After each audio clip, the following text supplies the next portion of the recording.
بسم الله الرحمن الرحيم. وزير وزارة حريف الضرياشة دستورك ضمان مدحدي شقالوينه وزارة ardayda halkan caawa ka soo qayb gashay iyo madsharafta kale ee aanu ku jiro dhammaantiin waan salaamayaa. farxad bay tahay inaad kala soo qayb galo xafladan lagu daafurayo barnaamijka wadaniyadda iyo barashada dastuurka oo runaantii aad iyo aad u qaaliya qofku inuu dalkiisa jeclaado diintay ka mid tahay. dhulkaad ku dhalatay ee ilaahay kugu beeray inaad jeclaato waa qeyb ka mid a diinta, waayo noloshaadii baa ku xidhan. noloshuna haddaanay hagaagin cibaadadiiyo diintu hirgeli mayso.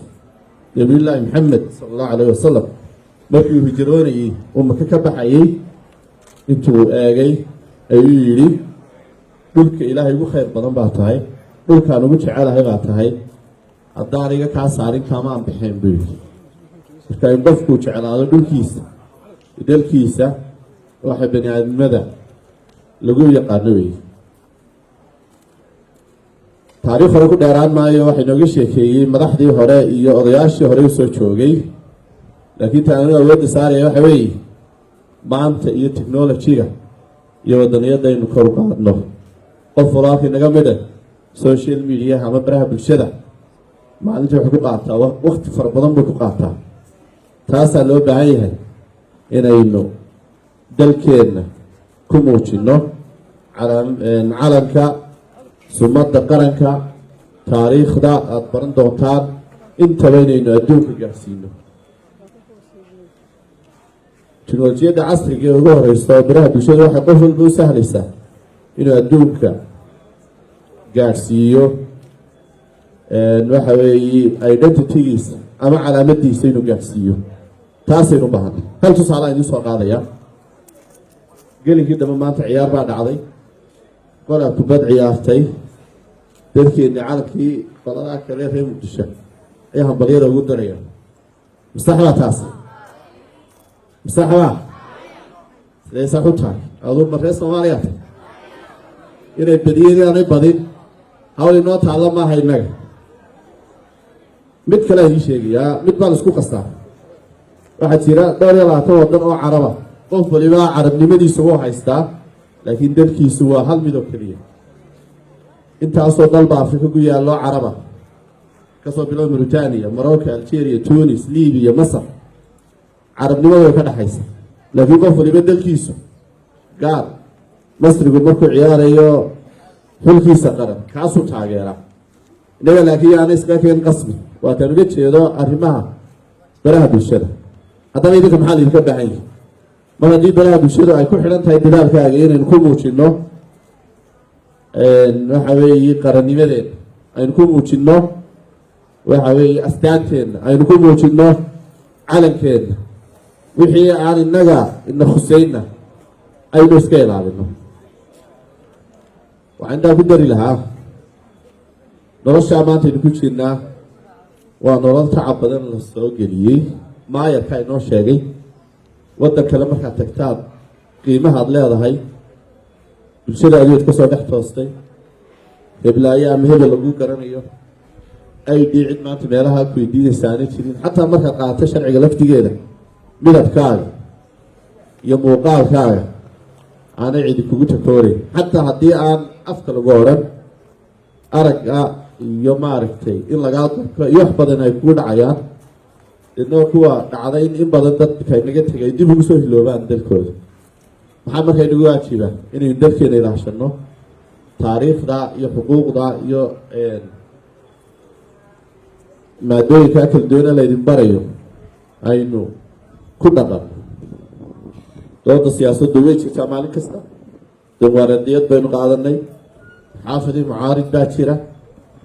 maxaafidka mucaaridku laakiin sharciga dhexdooda ayay xad ku leeyihin. wixii ka baxsan sharciga inaanad qeyb ka noqon. masalada kaga jiraan waxa in qof waliba dhinaciisa uu dalka ka ilaaliyo, ka difaaco, ka maaragtay uu ka galo halganka. haddii aabbayaashii hore ay waddanka dib inay usoo noqdaan ay usoo celiyaan ay usoo dagaalameen madaxweynaha maanta iyo wasiirka arrimaha gudaha iyo intii ka horreeyeyba ay qeyb ka ahaayeen haddii in badani ay kusoo dadaasheen dalka la dhiso wasiir saleebaan inoo sheegay taarikhda imkan u joognay innagaa maanta waxa inoo yaal inaynu waddankeena kor u qaadno difaacno calaamadiisa iyo calankiisaba muujino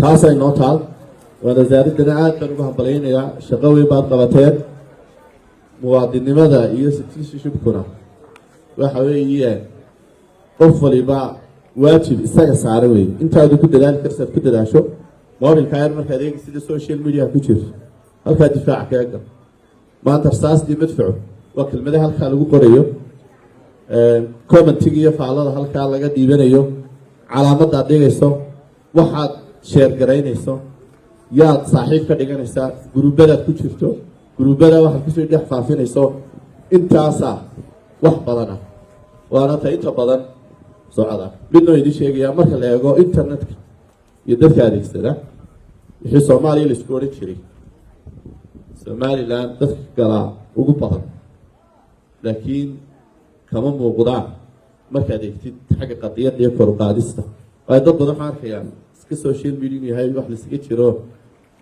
qolada tiktok iyago waxaabay u badan yihiin fideoyo yaro qosol iyo waxba loo sameeyo laakiin kaa laftigiisa ayaa u baahan calankaa gacantayn ku hayno in kor ugu qaadno aad baad mahadsan tihiin sidaa aanu arkaya inaad diyaar u tihiin dalkana jiilba jiil buu dhiibaa idinkaa beritoole la wareegaya waan idin salaamayaa wasalaamu calaykum waraxmatullahi wabarakatu runta laga maarmiyey sida roog ilaa oo lagu raray hayaankii halka loo riyaaqay raalliyadii wacnayd iyo raaligelisay dumarkii waa raaniya professional beauty hairstyle and teaching way ku raaligeliyoo adbawaad riyaaqi raaniya balsoo aragti maa ku roonaan rakibaadda quruxda iyo qaabkan loo raseeyey raaniyaha nuugaan wejigaaga dheeh iyo dhalaalkiisa nuur kale fiitamiino dhowraa raaniyo ka helaysaa barashada qurxinta iyo nafaqaynta jidhka timaha wejiga taasoo ay duruusana iyo ku sii degto khabiir muddo badan dalka dibaddiisa wax ka soo dhigaysay waxa uu ku yaallaa iridda galbeed ee laga soo galo